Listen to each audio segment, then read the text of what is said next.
why do people pay ransom?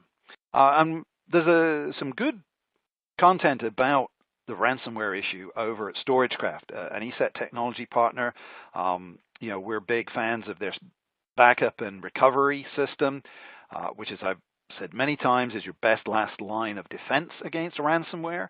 And they found that about a third of IT admins don't test their backup solutions or don't back up daily, because they maybe didn't grow up back in the 80s and 90s where people would actually steal your computer or an earthquake would hit the office, and we had these stories of what can go wrong in a natural disaster with your systems, right? So there are situations, I've heard this anecdotally from a number of people, where IT admins have paid the ransom because it was easier than going and doing the recovery.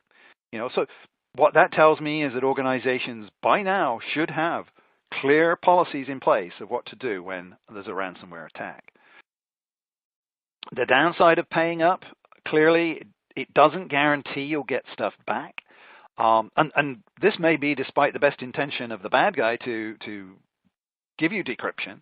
Sometimes it doesn't work. They're doing QA live. We've seen some really badly written ransomware out there. One of the biggest problems, really, with malicious code is that it is released in ways which cause unexpected consequences. One of the things, again, anecdotally, I've heard is that people who've paid have gotten hit again. So you're kind of on a sucker list if you pay up. And it does perpetuate the crime. And this is the point that the FBI has made. And it needs to be said that ransomware is not unbeatable. We have found that if you're using good anti-malware, appropriately configured, you can defend against this. If you're using cloud updates, so you're getting constant refreshed detection intelligence, if you've got 100% coverage of your endpoints and you're enforcing that, so you're centrally managing your anti-malware measures so that they're enforced on all the systems,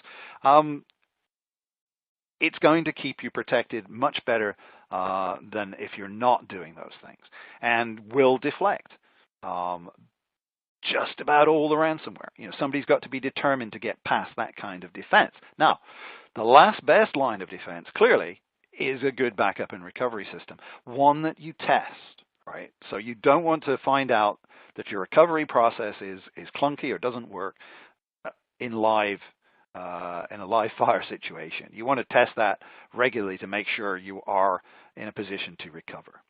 And, have employee education in place about this. Make sure employees know what this is and what to do if they see a ransomware attack coming. Vendors can help. Check with your security vendors. Have they got recovery capability? How can they help you recover? Your incident response plan needs to have been updated to include a ransomware scenario. You need to be testing your incident response plans. Ernst & Young did a study, I think earlier this year. And these are big companies. Less than half have a formal incident response program, and only 7% have a comprehensive plan that includes things like their partners and vendors and so on. So if there's maybe one watchword for 2017, in addition to resilience, is incident response planning.